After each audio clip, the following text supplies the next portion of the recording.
बिस्मिल्लाहिर्रहमानिर्रहीम, अस्सलाम वालेकुम। माया आवाज़ी chef Abida Baloch I welcome था क्यों भली कार था क्यों अवां सभिनीनि खे आवाज़ किचन में। उम्मीद आहे त बिल्कुलु ठीक ठाक हूंदा, ख़ैरियत सां हूंदा, ख़ुशबाश हूंदा, मज़े में हूंदा। खोड़ सारियूं दुआऊं तव्हां सभिनीनि जे लाइ त ख़ुशि हुजो, आबाद हुजो ऐं पंहिंजनि ॿचड़नि सां, पंहिंजनि प्यारनि सां गॾु यकीनन रेसिपी ज़रूरु तव्हां ट्राई कंदा हूंदा। तव्हांजो जेको फीडबैक आहे उहो मूं ताईं पुॼी रहियो आहे। तव्हांजूं जेके बि फ़रमाइशूं आहिनि उहे मां पंहिंजे नोटबुक में महफ़ूज़ कयूं आहिनि ऐं इंशाअल्लाह ताला अचण वारा जेके असांजा एपिसोड्स आहिनि उन में ज़रूरु उन्हनि खे ऐड कंदासीं। ऐं जेकॾहिं असां अॼु जे एपिसोड जी ॻाल्हि कयूं, अॼु जेको असांजो मेन्यू आहे तमामु ज़बरदस्त आहे। लोबिया ऐं कीमो अॼु असां तयारु कंदासीं, थोरो शोरबे वारो, तमामु सुठो लॻंदो आहे। ऐं इन सां गॾु तयारु कंदासीं मेमनी पटाटा खटा। अच्छा, जेकॾहिं तव्हां इन्हनि खे रुखो खाइणु था चाहियो त तव्हां ऑयल हिन में थोरो घटि ऐड कयो ऐं जेकॾहिं तव्हां इन खे चपातीअ सां गॾु सर्व करणु चाहियो था त पोइ तव्हां इन में ऑयल जीअं नॉर्मली असां कंहिं बि भाॼीअ में ऐड कंदा आहियूं ईअं तव्हां ऐड कयो। ऐं मसाले सां लिपटियल हूंदा आहिनि, खटा हूंदा आहिनि, मज़ेदार पटाटा आहिनि। त जेके लोबिया आहिनि उन्हनि खे असां बॉइल कयो अथसीं ऐं अॼु जेके असां लोबिया इस्तेमालु था कयूं उहे वाइट वारा लोबिया आहिनि। ॻाढ़ा लोबिया ऐं अछा लोबिया हे तव्हांखे तमामु ईज़ीली मार्केट में मिली वेंदा। ऐं जेकॾहिं असां वेजिटेरियन प्रोटीन जी ॻाल्हि कयूं त लोबिया, चणा, दालियूं इन्हनि में तव्हांखे तमामु बहितरीनु मिक़दार में प्रोटीन मिली वेंदो आहे। जेकॾहिं तव्हांखे लॻे थो त कंहिं बि वजह सां चिकन बीफ जो इस्तेमालु एतिरो नथो थिए घर में त लाज़मी तौर ते चणनि जो ऐं लोबिया जो, भले हो वाइट हुजनि या रेड वारा लोबिया हुजनि, उन्हनि जो इस्तेमालु लाज़मी कयो। दालियुनि जो इस्तेमालु लाज़मी कयो, पोइ हो छिलके वारियूं हुजनि, बग़ैर छिलके वारियूं हुजनि, जीअं तव्हांखे सुठो लॻे थो। अच्छा, हे लोबिया तव्हां अवल भुॼाए रखो। चणनि जेतिरो वक़्तु त न लॻंदो आहे, लोबिया पोइ बि जल्दी सां बॉइल थी वेंदा आहिनि। ऐं जेकॾहिं तव्हां इन्हनि खे ओवरनाइट भुॼायो अञा सुठी ॻाल्हि आहे, न त मिनिमम 2 घंटा इन्हनि खे ज़रूरु भुॼायो। उन खां बाद में 1 खां 1.5 घंटा जेकॾहिं सुठी क्वालिटी जो तव्हांजो लोबिया आहे त तमामु ईज़ीली ॻरी थो वञे। त हाणे असां स्टार्ट था कयूं लोबिया ऐं कीमे सां। लोबिया असांजा बॉइल आहिनि त हींअर स्टोव कयूं था ऑन ऐं इन में सभिनीनि खां पहिरियां ऐड कंदासीं ऑयल। त हे अची वियो असांजो ऑयल। अच्छा, इन में मां ऐड कंदमि ॻाढ़ा बसर। ऐं जेकॾहिं तव्हां वटि ॻाढ़ा बसर न हुजनि त पोइ तव्हां पहिरियों स्टेप इहो कजो जो पंहिंजे बसरनि खे ॻाढ़ो कजो। मां कीमो बि खणी थी अचां। चलो जी, ये अची वियो असांजो कीमो। थोरो ऐड कंदासीं थूम ऐं अदरक जो पेस्ट।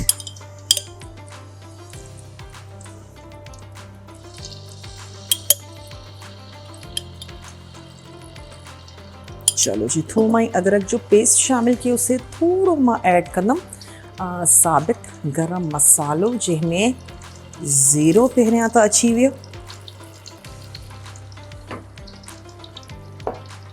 ऐं बसि असां 1-2 दालचीनी जो पीस ऐड कंदासीं। छो त थोरो मां इन में पिसियल गरम मसालो बि ऐड कंदमि। त बसि थोरो साबित, थोरो पिसियल, त जीअं ॿिन्हिनि जो जेको फ्लेवर आहे उहो सुठे तरीक़े सां अची वञे। हिकिड़ो असां हिन में ऐड कयो वॾो फोटो, 1-2 शामिल कंदासीं लौंग। अची वई लौंग। चलो जी, ये अची वई। अच्छा, इन सां गॾु असां इन में ऐड कंदासीं, तव्हां इन खे बीफ जे कीमे सां बि हिन रेसिपी खे फॉलो बिल्कुलु करे सघो था। मां ऐड थी कयां चिकन जो कीमा।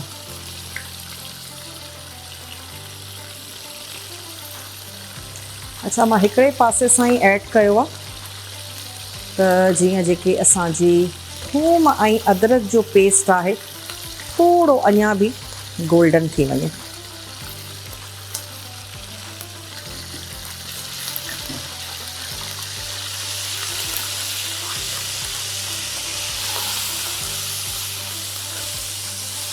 चलो जी, कीमो शामिल कयोसीं ऐं हाई फ्लेम ते इन खे थोरो कुक कंदासीं।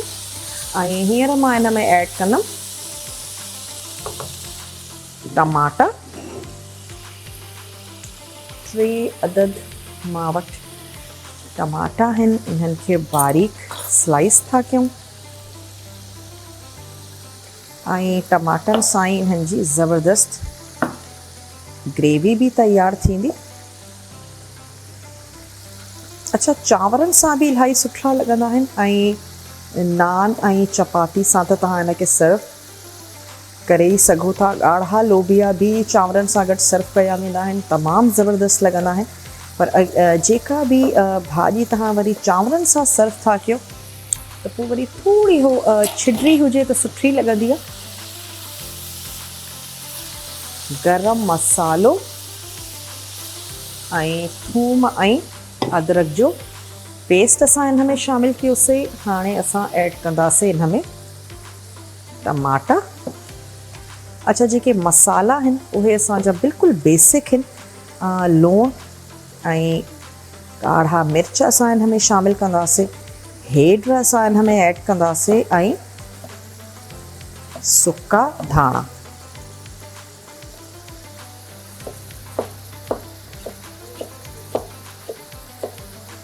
अची विया असांजा टमाटा। बसि रफली तव्हां हिनखे स्लाइस कयो।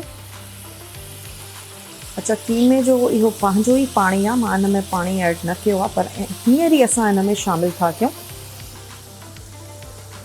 टमाटा, त जीअं हिन पाणीअ में असांजा जेके टमाटा आहिनि इहे बि थोरा सॉफ्ट थी वञनि। ऐं ऐड कंदासीं मसालो।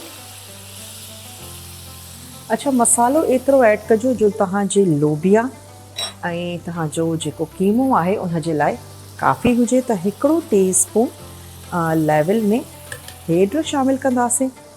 लूणु इन में ऐड कंदासीं हस्बे ज़रूरत। ऐं हमेशह लूणु कोशिशि कयो त भले घटि थी वञे पर घणो न थिए, छो त घणो करणु पोइ बि आसान आहे। अच्छा, ॻाढ़नि मिर्चनि जो पाउडर,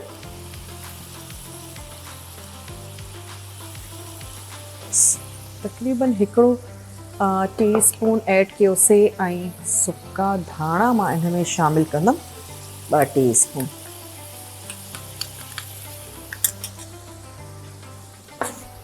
अच्छा, थोड़ा शामिलु कंदासीं कड़ी पत्ता। कड़ी पत्ता नेचुरल हिकिड़ी त खटास बि ॾींदा, ॿियो दालियूं हुजनि या लोबिया हुजनि हुन में सुठा बि लॻंदा आहिनि। थोड़ा कड़ी पत्ता अची विया ऐं थोड़ा ऐड कंदासीं सावा मिर्च। इन्हनि खे मां कंदमि 2 अध।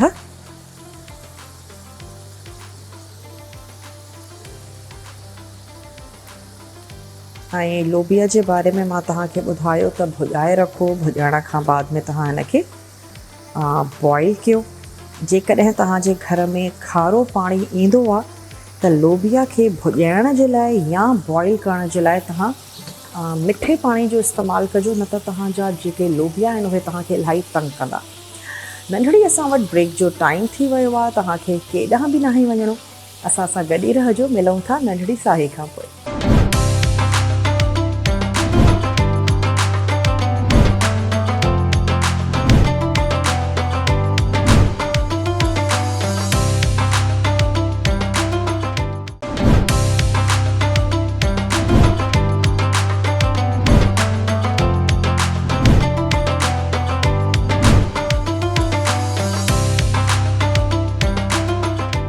Welcome back. वापसि अची विया आहियूं हिकिड़ी नंढड़ी साही खां पोइ ऐं तव्हां ॾिसी रहिया आहियो आवाज़ किचन। अॼु आवाज़ किचन में असां ठाहियूं पिया लोबिया ऐं कीमो। मां इन में चिकन जो कीमो थी यूज़ कयां, पर तव्हां इनखे बीफ जे कीमे सां गॾु बि हिन रेसिपी खे फॉलो करे सघो था। इन सां गॾु अॼु तयारु थींदा खटा मेमनी पटाटा, जंहिंखे तव्हां एज़ अ स्नैक बि सर्व कयो। ऑयल हुन में थोरो घटि ऐड कयो ऐं जेकॾहिं तव्हां हुनखे चपातीअ सां बि सर्व करणु चाहियो था त पोइ जीअं नॉर्मल भाॼीअ में असां ऑयल जो इस्तेमालु कंदा आहियूं ईअं इस्तेमालु कयो ऐं चपाती सां गॾु बि इहे तमामु ज़बरदस्त लॻंदा आहिनि। अच्छा, जेकॾहिं मां तव्हांखे रिकैप ॾींदी हलां त कीमो ऐं लोबिया जे लाइ असां हींअर ताईं छा कयो आहे, लोबिया खे तव्हां भुॼाए रखो कम से कम 2 घंटा ऐं उन खां बाद में तव्हां उनखे बॉइल करण जे लाइ रखो। विच में कचो ऐं जेको आहे सो रूम टेम्परेचर ते पाणी ऐड न कजो। जेकॾहिं तव्हांखे ज़रूरत पए त अलॻि पैन में पाणी गरम करे ऐं उहो शामिलु कजो त जीअं टेम्परेचर में फ़र्क़ु न अचे। ऐं मिठे पाणीअ में भुॼायो, मिठे ई पाणीअ में तव्हां इनखे बॉइल कंदा त जीअं तव्हांजो जेको लोबिया आहे उहो टाइम सां बॉइल थी वञे, जल्दी बॉइल थी वेंदो आहे जेकॾहिं तव्हां इनखे सोख करण जो सुठो टाइम ॾींदव। उन खां बाद में ऑयल ऐड कंदासीं ऐं ऑयल में शामिलु कंदासीं थूम ऐं अदरक जो पेस्ट, थोरो गरम मसालो जंहिंमें ज़ीरो ऐं हिकिड़ो मां हिन में ऐड कयो वॾो फोटो, 1 खां 2 लौंग शामिलु कयासीं छो त असां हिन में पिसियल गरम मसालो बि ऐड कंदासीं। ऐं जीअं ख़ुशबू अचणु शुरू थी वई त मां हिन में चिकन जो कीमो शामिलु कयो ऐं चिकन जो कीमो ऐड करण खां बाद में थोरो उनखे कुक कंदासीं। पोइ असां उन में शामिलु कयासीं टमाटा, 3 अदद दरमियाने साइज़ जा टमाटा हुया, उन्हनि खे स्लाइस करे उहो असां उन में शामिलु कयोसीं। असां शामिलु कयोसीं मसालो जंहिंमें लूणु, ॻाढ़ा मिर्च, लूणु हज़्बे ज़ाइक़ो तव्हां ऐड कयो। ॻाढ़ा मिर्च मां ऐड कया आहिनि 1 टीस्पून ऐं 1 टीस्पून ई शामिलु कईसीं हेड, 2 टीस्पून तव्हां हिन में ऐड कयो सुका ऐं पिसियल धाणा, 4 खां 5 मां इन में शामिलु कया सावा मिर्च ऐं कुझु असां हिन में ऐड कयासीं कड़ी पत्ता। ऐं हींअर मां हिन में शामिलु कया ॻाढ़ा बसर। जेकॾहिं स्टार्टिंग में तव्हां वटि न हुजनि त शुरू सां ई तव्हां हिकिड़ो दरमियाने साइज़ जो बसर वठी करे उन्हनि खे ॻाढ़ो कयो। जॾहिं उहो ॻाढ़ो थियण वारो हुजे थोरो गरम मसालो ऐड कयो ऐं उन खां बाद में थूम ऐं अदरक जो पेस्ट ऐं उन खां बाद में तव्हां जेका रेसिपी आहे उनखे फॉलो कयो। अच्छा, हे जेके बि टमाटा मूंखे नज़र था अचनि न, बसि इनखे थोरो मैश कंदासीं ऐं जेकॾहिं तव्हांखे ज़रूरत पए त तव्हां हिन में थोरो पाणी ऐड कयो। मां हिन में थोरो पाणी शामिलु थी कयां त हे जेके काथे काथे असांखे टमाटनि जा चंक्स नज़र अचनि था न, इहे थोरा ॻरी वञनि त इन खां बाद में मां हिन में ऐड कंदमि असांजा इहे बॉइल जेके लोबिया आहिनि इहे शामिलु कंदासीं बसि। ऐं लास्ट में हिन में ऐड कंदासीं थोरा सावा धाणा ऐं असां हिन में शामिलु कंदासीं गरम मसालो। त इन जो हाणे जेको स्टोव आहे उनखे बि हिन तरफ़ ट्रांसफ़र था कयूं। हे अची विया असांजा बॉइल लोबिया, उनखे बि रखूं था हिन तरफ़।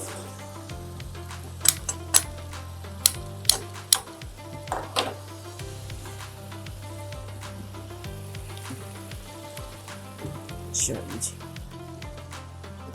ऐं जेका असांजा मेमनी खट्टा पटाटा आहिनि उन्हनि जी तरफ़ थोरो अची था वञूं। अच्छा, जेके पटाटा आहिनि उन्हनि खे तव्हां बॉइल कयो। जेकॾहिं तव्हांखे बिल्कुलु बेबी साइज़ जा पटाटा मिली था वञनि त अञा बि सुठी ॻाल्हि आहे, पर अमूमन सियारे में असांखे नज़र ईंदा आहिनि।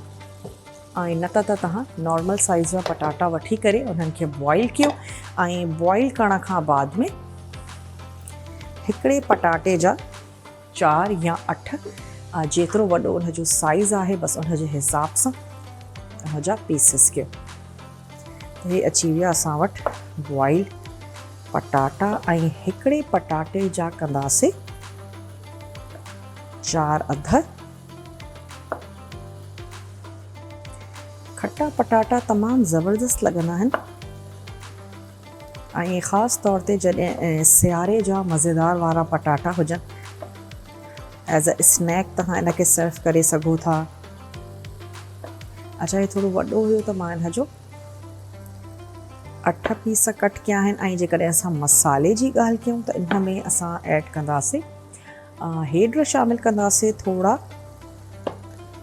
शामिलु कंदासीं इन में ॻाढ़ा मिर्च, लूणु हज़्बे ज़रूरत इन में पवंदो, गरम मसालो हिन में ऐड कंदासीं, थोरो तव्हां ऐड कयो हिन में चाट जो मसालो, इन में ऐड कंदासीं गिदामड़ी इनखे खटे करण जे लाइ। पर शुरू में थोरा जेके असांजा पटाटा आहिनि उन्हनि खे फ्राई कंदासीं त जीअं मज़ेदार थी वञनि। फ्राई करे हिन खे कढी करे रखंदासीं। पोइ असां हिन जो हिकिड़ो मसालो तयारु कंदासीं। मसाले जी जॾहिं सुठी तरीक़े सां भुनाई थी वेंदी पोइ असां उन में फ्राई जेके असांजा इहे पटाटा आहिनि इहे शामिलु कंदासीं ऐं थोरी देरि जे लाइ हिन खे दम ॾींदासीं। ऐं खटास जे लाइ गिदामिड़ी असां हिन में ऐड कंदासीं। थोरो ऐड कंदासीं हिन में राई दाणो ऐं कड़ी पत्तनि जो ॾींदासीं दाग। अच्छा, हे जेके टमाटा आहिनि थोरा इन्हनि खे कुक कयोसीं त ॿीहर कंहिं बि गोल स्पून जी मदद सां तव्हां इन्हनि खे थोरो मैश कयो ऐं इन में लोबिया ऐड करे अगेन थोरो पाणी शामिलु कंदासीं त जीअं इन्हनि जी मिक्सिंग बि सुठे तरीक़े सां थी वञे। ऐं ॿिन्हिनि खे थोरी देरि जे लाइ पचाईंदासीं त जीअं कीमे जो जेको फ्लेवर आहे उहो लोबिया में तमामु सुठो अची वञे ऐं लोबिया जो जेको फ्लेवर आहे उहो असांजे कीमे में अची वञे।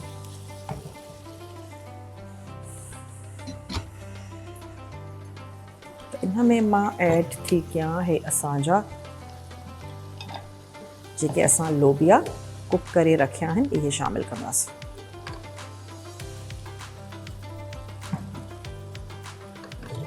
जेकॾहिं तव्हां कंहिं बि क़िस्म जे सोडे वग़ैरह जो इन में इस्तेमालु कयो आहे त पोइ कोशिशि कजो त पाणीअ सां गॾु तव्हां इन खे शामिलु न कयो। मां इन जो पाणी कढी थी छॾियां। चलो जी, अची विया आहिनि हिन लोबिया।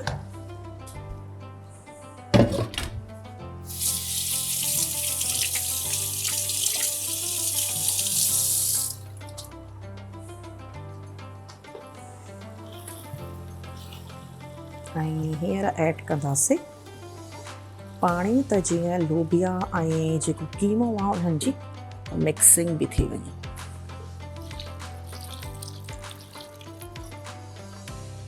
अच्छा, लूणु तव्हां टेस्ट कजो हिन स्टेज ते त जॾहिं तव्हां लोबिया ऐड कयो आहे त जेकॾहिं लूणु थोरो घटि थो लॻे त उनखे तव्हां एडजस्ट कयो।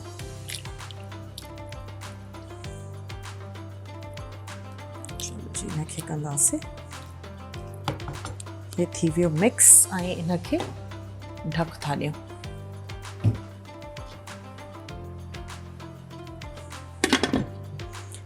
ऐं हींअर अची था वञूं असां पंहिंजनि खटनि पटाटनि जी तरफ़। पर ब्रेक जो असां वटि वक़्तु थी वियो आहे त ईअं था कयूं त ब्रेक ते था वञूं। हिकिड़े साहीअ जो टाइम आहे। वापसि जॾहिं असां ईंदासीं त पटाटनि खे फ्राई बि कंदासीं ऐं ज़बरदस्त खटो मसाले वारो कंदासीं। मिलूं था नंढड़ी साही खां पोइ।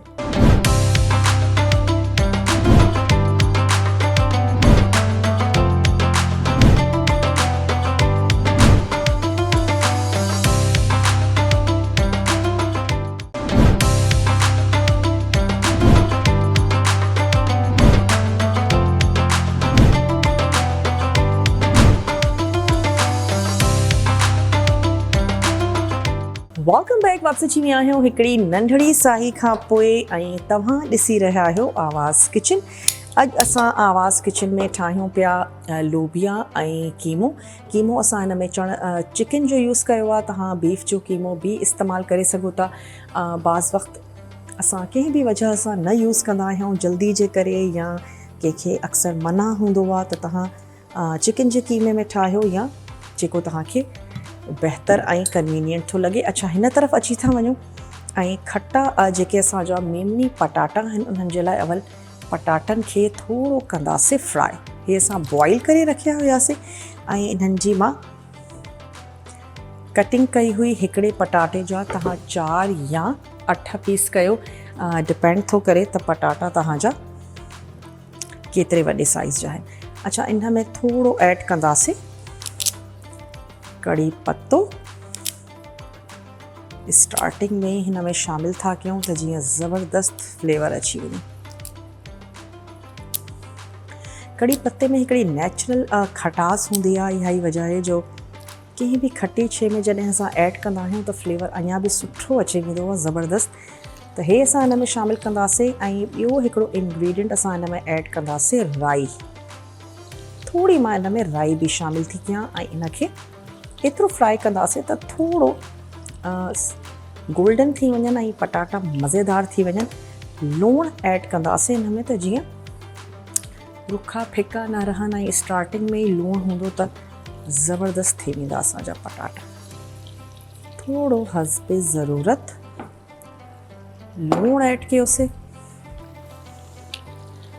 अच्छा, असां हिन में ऐड कंदासीं राई दाणा, थोड़ा शामिल था कयूं छो त हींअर जेके असांजा पटाटा आहिनि रुॻो ऑयल में फ्राई था थियनि त राई दाणा ऐं कड़ी पत्ता इहे असां हींअर शामिल कंदासीं ऐं जॾहिं इन्हनि खे असां कढी रखंदासीं त पोइ थोड़ा पिसियल मसाला गिदामड़ी जे पल्प सां गॾु उन्हनि खे कुक कंदासीं ऐं पटाटनि खे ऐड करे ज़बरदस्त तरीक़े सां उनखे सिंपली कोट कंदासीं ऐं सर्व कंदासीं।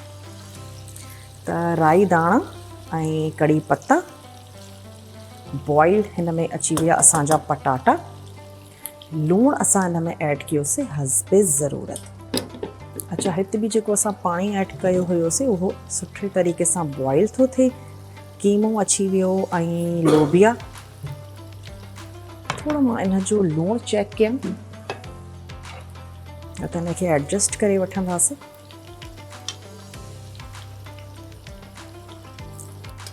चलो, मुंहिंजे हिसाब सां मिर्च ऐं जेको लूणु आहे बिल्कुलु ठीकु आहे त बसि हिनखे ईअं ई कुक थियणु ॾींदासीं। थोरो ऐड थी कयां गरम मसालो,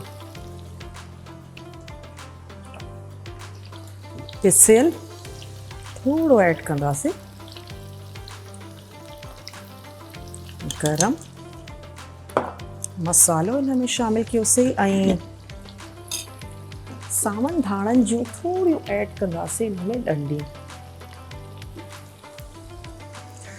लास्ट में भी हिन में सावा धाणा ऐड करे ऐं हिनखे सर्व कंदासीं। त जेकॾहिं तव्हां हिन रेसिपी खे जेके ॻाढ़ा लोबिया हूंदा आहिनि उन्हनि सां गॾु बि फॉलो करे सघो था। उन्हनि जो फ्लेवर अञा बि तमामु घणो स्ट्रॉन्ग हूंदो आहे। जेकॾहिं तव्हांजी दिलि चए त तव्हां उनजो पाणी ऐड कजो या उन्हनि खे अलॻि कजो छो त इलाही उन्हनि में कलर हूंदो आहे। अच्छा, थोड़ियूं जेके डंडियूं आहिनि उहे लोबिया में ऐड था कयूं छो त बसि हाणे थोड़ी देरि में लोबिया खे बंदि कंदासीं। लोबिया असांजा ज़बरदस्त ॻरियल हुया ऐं जेको चिकन जो कीमो आहे उहो असांजो सुठे तरीक़े सां ॻरी वियो आहे ऐं भाॼीअ खे थोरो असांखे शोरबे वारो रखिणो आहे। हिन में ऐड था कयूं थोड़ा धाणा,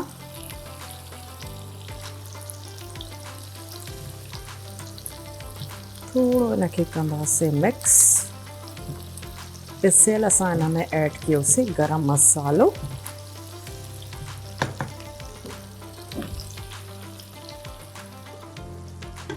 हिकु खां 2 मिंटनि खां बाद में मां हिनखे बंदि कंदमि। अच्छा, हाणे अची था वञूं पटाटनि जी तरफ़ ऐं पटाटा असांजा ज़बरदस्त क्रिस्पी थियनि था फ्राई। त बसि हींअर इन्हनि खे कंहिं बि प्याले में या प्लेट में कढी था रखूं ऐं सेम पैन में असां ठाहींदासीं हिन जो मसालो।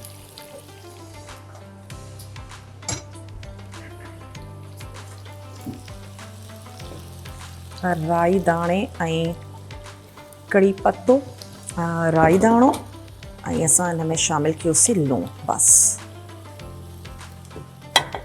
फ्राई करे हाणे पटाटनि खे कढी था रखूं। उहे बि असांजा पटाटा ज़बरदस्त तरीक़े सां बॉइल हुया त हे बॉइल त हुया ई पर ॻरी त विया ई हुया पर हाणे फ्राई बि थी विया आहिनि। ऐं सेम पैन यूज़ कंदासीं, सेम ऑयल यूज़ कंदासीं जंहिंमें असां पटाटनि खे फ्राई कयो हुयो। मां हिन जी जेका बाहि आहे उहा थोड़ी देरि जे लाइ बंदि कई आहे।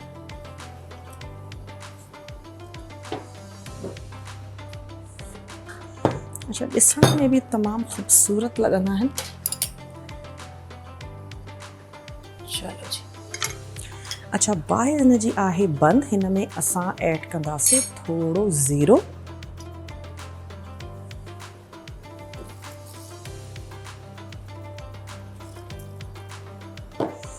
ज़ीरो शामिल कयोसीं ऐं इन में ऐड कंदासीं थोरो थूम ऐं अदरक जो पेस्ट।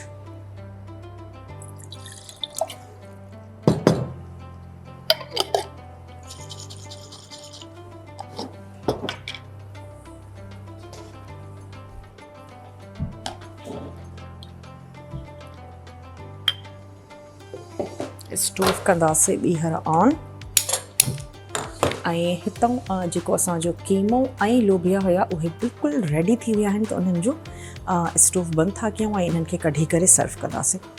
अच्छा, ज़ीरे खे सुठे तरीक़े सां भगार ॾेई जॾहिं ज़बरदस्त ख़ुशबू अचणु शुरू थी वेंदी त मां इन में ऐड कंदमि थूम ऐं अदरक जो पेस्ट ऐं उन सां गॾु थोरो ऐड कंदासीं पाणी।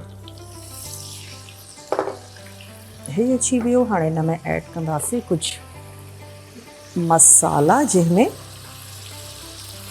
ॻाढ़ा मिर्च, हेड,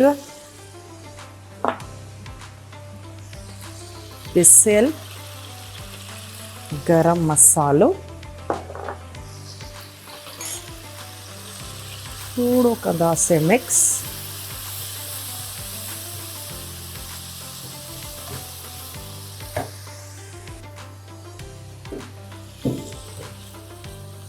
थोरो इनखे मिक्स था कयूं त जीअं जेके असांजो मसालो आहे उनजो कचोपन थोरो दूर थी वञे ऐं सही तरीक़े सां हिनजी भुनाई थी वञे। उन खां बाद में मां हिन में ऐड कंदमि इहे असांजा पटाटा जेके असां फ्राई करे रखिया हुआसीं ऐं गिदामड़ी जो पल्प हिन में ऐड कंदासीं। हिनखे खटे करण जे लाइ थोरो मिक्स कंदासीं, टॉस कंदासीं ऐं हिनखे सर्व कंदासीं। थोड़ी हिकिड़ी ख़ुशबू अचणु शुरू थी वञे, मसालो असांजो ख़ुशि रंग थी वञे त हींअर हिन में ऐड था कयूं इहे फ्राई थियल पटाटा।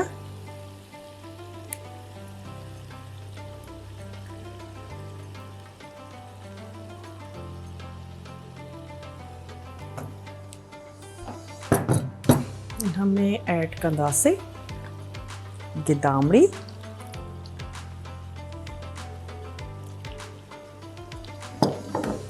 थोरो कंदासीं मिक्स। अच्छा, गिदामड़ी जे पाणीअ जे करे छा थींदो कि तव्हांजी जेका मिक्सिंग आहे उहा सुठी थी वेंदी ऐं कोट थी वेंदो मसालो असांजे पटाटनि जे मथां। जेकॾहिं तव्हांखे तमामु स्पाइसी खपे त थोरा ॻाढ़ा मिर्च बि ऐड करे सघो था। अच्छा, नंढड़ी असां वटि साहीअ जो टाइम थी वियो आहे, मिलूं था नंढड़ी साही खां पोइ।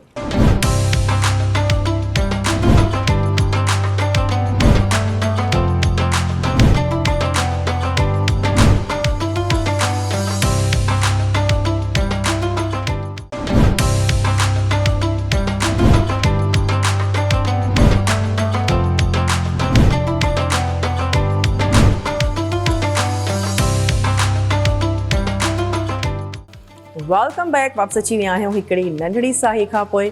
तव्हां ॾिसी रहिया आहियो आवाज़ किचन ऐं असांजा उहे घर भाती जंहिं असांखे हींअर ट्यून इन कयो हुजे, जॉइन कयो हुजे। अॼु असां तयारु कयासीं मेमनी खट्टा पटाटा ऐं वाकई तमामु ज़बरदस्त थिया आहिनि। ट्राई ज़रूरु कजो रेसिपी।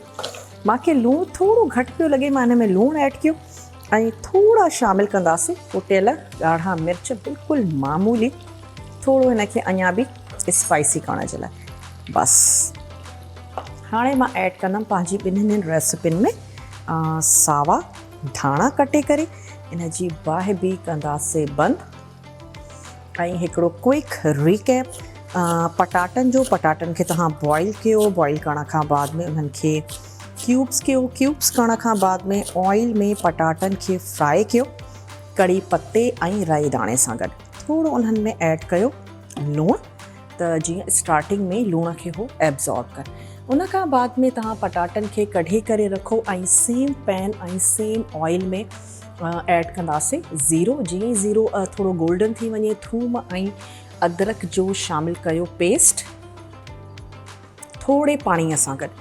उहो तव्हां हिन में ऐड कयो। उनखे ऐड करण खां बाद में पिसियल ॻाढ़ा मिर्च शामिलु कंदासीं, थोरो गरम मसालो ऐं लूण खे तव्हां एडजस्ट करे सघो था, हेड हुन में शामिलु कंदासीं। इन्हनि तमामु शयुनि खे सुठे तरीक़े सां मिक्स करे ऐं गिदामड़ी जो पाणी ऐड कंदासीं। जॾहिं मसालो फ्राए थी वञे, उनजो कचोपन दूर थी वञे, हिकिड़ो ख़ुशि रंग मसालो असांजो तयारु थी वियो, त फ्राए थियल जेके पटाटा हुया उहे तव्हां हुन में शामिलु कयो। 1 खां 2 मिंट उन्हनि खे मिक्स कयो, टॉस कयो, त जेके असांजो मसालो आहे उहो ज़बरदस्त तरीक़े सां कोट करे वञे। उन जे मथां ऐड कंदासीं सावा धाणा ऐं कुटियल ॻाढ़ा मिर्च। बसि हाणे वक़्तु अची वियो आहे त पंहिंजी ॿई जेके असांजो रेसिपीज़ आहिनि इन्हनि खे सर्व कयो वञे।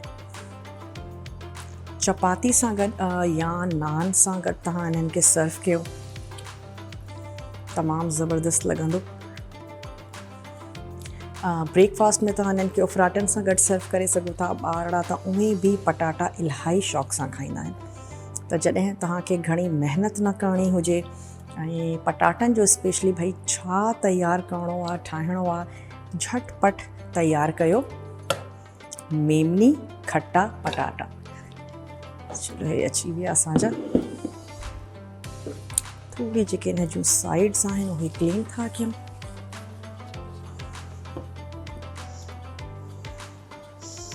ऐं लोबिया ऐं जेका असांजो चिकन जो कीमो आहे उहो बि असांजो रेडी थी वियो आहे। उन में बि थोरो अञा बि ऐड कंदासीं सावा धाणा,